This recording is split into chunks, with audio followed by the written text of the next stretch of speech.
integran la oposición venezolana, anunciaron el nombramiento de Omar Barbosa como nuevo secretario ejecutivo de lo que ahora llaman la Plataforma Unitaria. Reunidos, por cierto, en Panamá, van avanzando en su reestructuración, en los pasos a seguir en los próximos meses.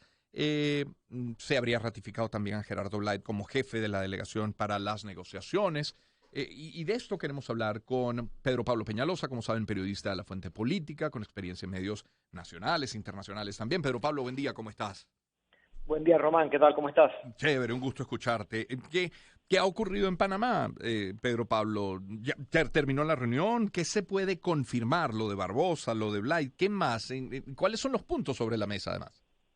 Sí, fíjate, me gustaría comenzar con el tema de Barbosa. Sí. No te daría mi opinión, sino comentarios que he recogido de dirigentes involucrados en el proceso de negociación en el seno de la plataforma unitaria, Ujú. que destacan de la designación de Barbosa. Bueno, en principio que es un nombramiento que atiende a las necesidades internas de la oposición, que como todos sabemos ha estado cruzado por diferencias y tensiones Ujú. internas. Ujú. También destacan de Barbosa que en su momento fue un factor importante en la construcción de la unidad en cuanto a las candidaturas en los años 2008 y 2010. Ujú.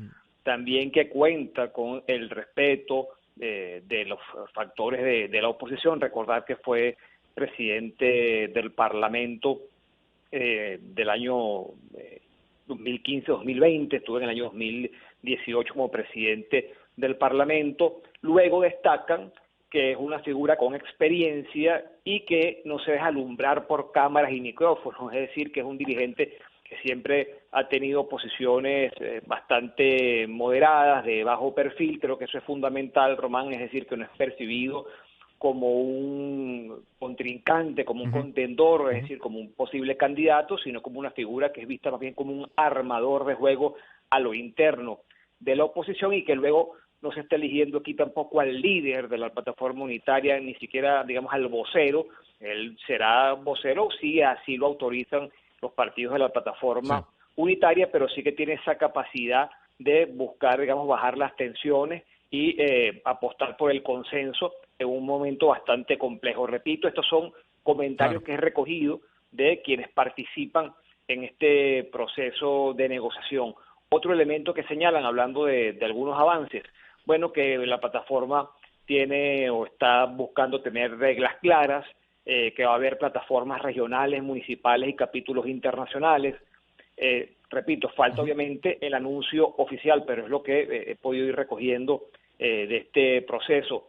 Otra cosa que ya no existiría más esto que se llama el G4, es decir, se busca una fórmula mucho más democrática para tomar las decisiones, con 3 niveles en esa toma de decisiones: un nivel por unanimidad de los 10 partidos que forman parte de la plataforma unitaria, luego una figura de consenso que sería con 8 de 10, y luego lo que llaman un voto cualificado. Lo cierto es que ya, digamos, estos 4 partidos no podrían tomar por ellos solos las decisiones, sino que tendrían que abrirse a un proceso de negociación con los partidos minoritarios. Otro tema es que, bueno, hay consenso en cuanto a que el candidato presidencial se escogerá por la vía de las primarias. Se busca, o tienen también como objetivo, que ese reglamento que han ido elaborando para el tema de las primarias sea motivo luego de consulta para que sea ratificado y digamos que vaya más allá de los partidos de la plataforma unitaria, que pueda ser, digamos, debatido y asumido por la sociedad y por los factores de oposición en el país. Y luego que unas primarias que serían en el año 2023, que luego esa fecha se anunciaría con exactitud luego de esta etapa de consultas, y que el anuncio podría ser a más tardar en diciembre de este año, pero que el objetivo es que sean en el año 2023. Estamos Mm. parte, digamos, Ujú. de lo que he podido ir recogiendo, Sí. pero obviamente faltan los anuncios oficiales, pero es insistir con las personas que he consultado, bueno, que han avanzado en tener reglas claras, que es algo que hace mucho tiempo se le exige a la oposición para evitar, digamos, estos enfrentamientos, que cada quien sepa hasta dónde, digamos, o a qué debe ajustarse, ¿no?, al momento de hacer los debates y tomar las decisiones a lo interno de la plataforma unitaria. Claro. Pedro Pablo, ¿esta reunión terminó o siguen en Panamá? Bueno, entiendo que siguen en las discusiones para hacer estos anuncios, Ok. pero que en estos puntos ya hay consenso, como te decía, en Sí. cuanto a la toma de decisiones, en cuanto al tema del anuncio de las primarias, sobre todo en cuanto a que haya primarias, y en este perfil que te decía que han buscado en el caso de Barbosa, respondiendo a estos criterios y a las necesidades internas de la oposición. ¿Se puede confirmar, se puede hablar de quiénes estuvieron y si a tu juicio faltó alguien que haya faltado a la reunión? No, bueno, están ahí representados los miembros de la plataforma unitaria, como te decía, incluso yendo más allá del eje 4, que como te digo, según esa percepción ya dejaría de existir en cuanto a que no tendrían el control de la toma de decisiones, sino que tendría esto que en principio abrirse también e incluir a factores de los partidos minoritarios que también han estado involucrados en todo este proceso. Entonces, digamos, bueno, hay todo lo que es la plataforma unitaria, ahora viene esa etapa, como te decía, que tendrían como objetivo trascender, ir más allá, por el tema del reglamento, por ejemplo, someterlo a consulta, incorporar a otros factores sociales también y políticos a esta discusión y que, digamos, se asuma esto como un esfuerzo de la oposición, ¿no? Y no solamente de un grupo de partidos, sino en un sentido mucho más amplio. Entonces, bueno, en ese sentido es el enfoque que le han dado a esta etapa, pero bueno, obviamente, como digo, falta que se dé el anuncio oficial y también creo yo que se detalle sobre todo cómo se ejecutaría y cómo se alcanzarían esos objetivos. Por ejemplo, Pedro Pablo Peñalosa es nuestro invitado. Pedro Pablo, ¿hubo presencia de algún representante, por ejemplo, de Fuerza Vecinal de David Uzcategui o de 20 Venezuela, María Corina Machado? ¿Estuvieron representados allí? No, tengo entendido que es una reunión de la plataforma unitaria. O sea, ahora que, por eso decía que una cosa es que luego, como tú en ese proceso de consultas que ellos hablan, de que ya ha elaborado ese reglamento de primarias, bueno, cómo logran incorporar a otros factores y que también escuchar las observaciones, los comentarios, las propuestas que puedan tener otros grupos políticos. Pero en principio esto es una discusión de la plataforma unitaria, de los miembros de la plataforma unitaria.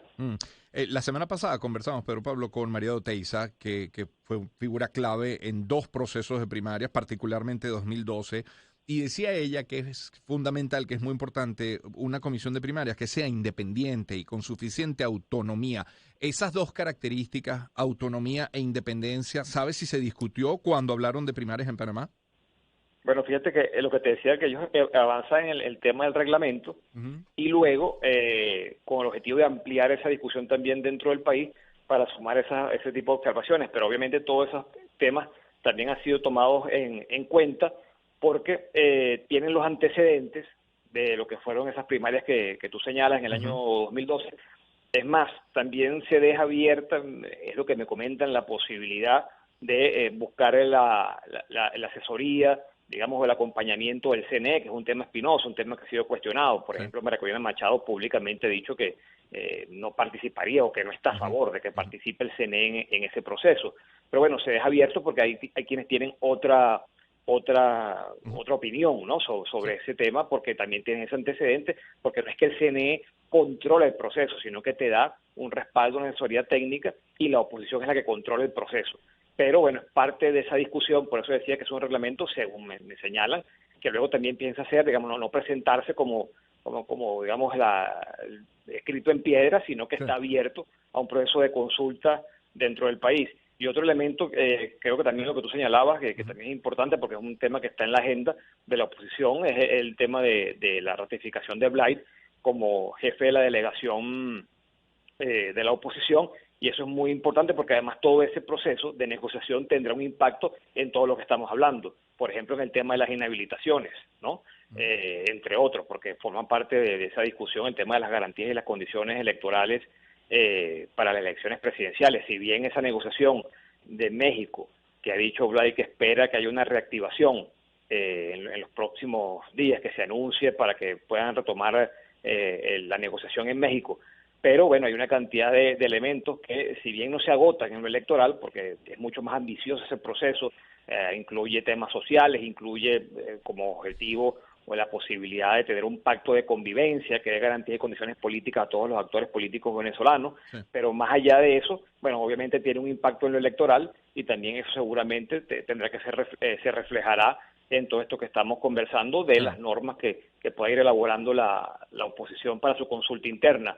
Como digo, por ejemplo, como mínimo, y algo que está en la mesa, el tema de de las inhabilitaciones, ¿no? Sí, sí. Pedro Pablo Peñalosa con nosotros. Pedro Pablo, con tu experiencia, ¿dirías que este sería un primer paso para reconectar con la gente, con sus problemas, para que la gente se sienta acompañada, escuchada y con una vocería, sabes, que les represente? Digo primer paso porque luego vendría el cómo reconectar, es decir, cómo hacerlo, pero Claro, ¿te claro. parece un primer paso interesante?